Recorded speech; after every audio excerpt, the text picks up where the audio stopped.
একটু অন্য রকমের একটা পনিরের রেসিপি আজকে করে দেখাচ্ছি, আশা করছি আপনাদের ভালো লাগবে। কড়াতে সবার প্রথমে অল্প একটু সাদা তেল দিয়ে দিলাম, এটা সানফ্লাওয়ার অয়েল। দুটো শুকনো লঙ্কা তেলের মধ্যে দিয়ে দিচ্ছি।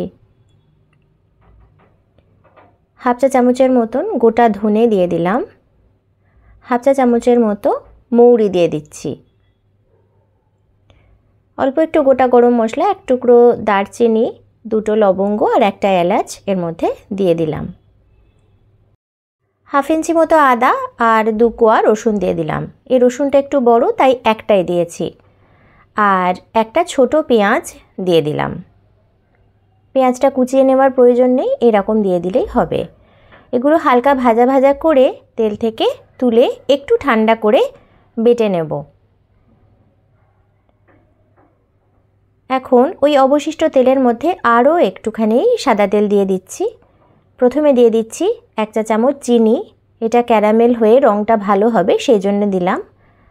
একটা তেজপাতা দিয়ে দিলাম আর একটা পেঁয়াজ একটু বড় বড় টুকরো করে কেটে দিয়ে দিয়েছি। মানে চিলি চিকেনের জন্য ঠিক যেমন করে পেঁয়াজ কাটি আমরা, ঠিক সেরকম করে কেটে দিয়ে দিয়েছি।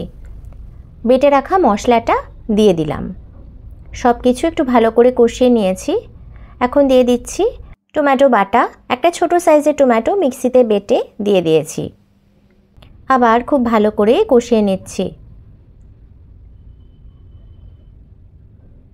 দিয়ে দিলাম হাফ চা চামচের মতন জিরে গুঁড়ো। 1 চা চামচ মতো নুন দিয়ে দিলাম, বা স্বাদ মতো দিয়ে দেবেন। হাফ চা চামচের মতন দিয়ে দিচ্ছি হলুদ গুঁড়ো। হাফ চা চামচের মতন দিয়ে দিচ্ছি কাশ্মীরি রেড চিলি পাউডার, রঙের জন্য এটা দিচ্ছি। আবার সমস্ত কিছু খুব ভালোভাবে মিলিয়ে মিশিয়ে নিচ্ছি। এখন দিয়ে দিচ্ছি 1 টেবিল স্পুনের মতন টমেটো সস। এটা থাকলে অবশ্যই দেবেন, এর জন্য টেস্টে কিন্তু একটুখানি পরিবর্তন আসবে।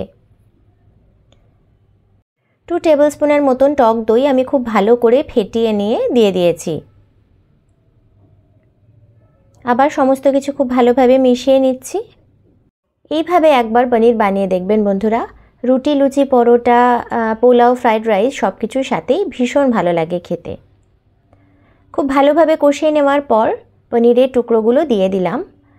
পনিরটা চাইলে আপনারা হালকা করে ভেজেও দিতে পারেন, তবে আমি সাধারণত ভাজি না। ভাজলে একটু শক্ত হয়ে যাওয়ার টেন্ডেন্সি থাকে, তো সেটা অ্যাভয়েড করার জন্য আমি খুব একটা ভাজি না। তবে আপনারা চাইলে অবশ্যই হালকা করে ভেজে দিয়ে দিতে পারেন।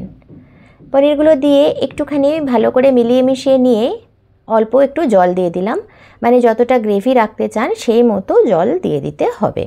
আচ্ছা, এখানে 200 গ্রাম পনির আমি দিয়েছি, আর সেই মতো মাপ করে মশলাটা নিয়েছি, আর সেই মাপটাই আপনাদের বলেছি। সবশেষে 1 চামচ বাটার দিয়ে দিলাম, মানে মাখন দিয়ে দিলাম। চাইলে আপনারা এখানে ঘিও দিতে পারেন, তবে মাখন দিয়ে করে দেখবেন, গন্ধটা একটু অন্যরকম হয়। একটুখানি স্ট্যান্ডিং টাইমে রেখে সার্ভ করে দিয়েছি। আচ্ছা, আপনারা যদি চান এই রান্নাটায় 1 চা চামচের মতন চিনিও দিয়ে দিতে পারেন, খেতে ভালোই লাগবে।